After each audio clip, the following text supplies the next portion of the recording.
السلام علیکم ورحمۃ اللہ وبرکاتہ۔ وعلیکم السلام ورحمۃ اللہ وبرکاتہ۔ میرا نام مہاجر اتاری ہے، میں انڈونیشیا کے صوبے آچے سے ہوں۔ یا سیدی، میرا آپ سے یہ سوال ہے کہ اگر ہمیں رستے میں کچھ پیسے رکھے ہوئے ملیں تو کیا ہم اسے اٹھا سکتے ہیں یا نہیں؟ اور اگر ہم اسے اٹھا چکے ہوں تو کیا ہم اسے استعمال کر سکتے ہیں خود کے لیے یا ہم اسے صدقہ کر دیں؟ اس کے مختلف مسائل ہیں، یہ لقطہ کہلاتے ہیں۔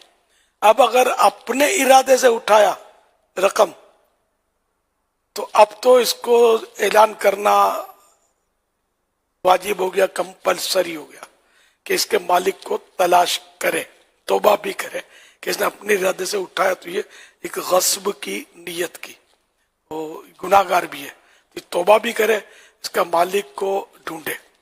اب مالک کو ڈھونڈا اب ملتا ہی نہیں ہے، اور بالکل یہ نہیں کہ یہ امید ختم ہو گئی کہ اب یہ مجھے اس کا مالک کو ملے گا نہیں۔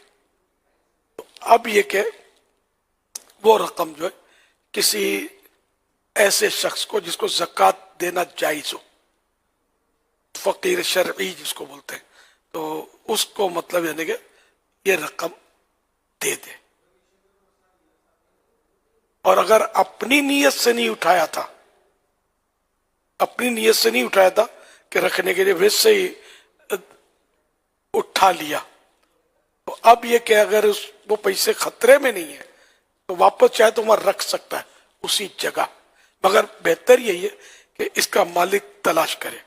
اب مالک تلاش کیا اس نے، مگر یہ کہ امید نہ رہی، اتنا ڈھونڈا، تو اب یہ رقم جو ہے چاہے تو مطلب کسی مسجد کے چندے میں ڈال دے، چاہے تو کسی مدرسے کے چندے میں ڈال دے، چاہے تو کسی شرعی فقیر کو دے دے۔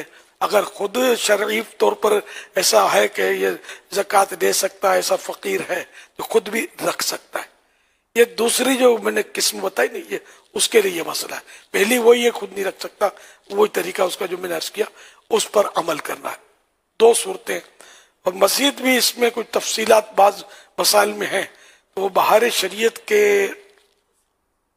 10ویں حصے، بہار شریعت کے 10ویں حصے میں لقطے کا بیان، اس کو اب یہ تو ظاہر انڈونیشیا والے تو پڑھنے سے رہے، ان کے ہاں اب یہ ہوتے بھی شافعی ہیں، ان کے ہاں ہو سکتا ہے کہ اس طرح کے احکام میں کچھ اور بھی مسائل ہوں۔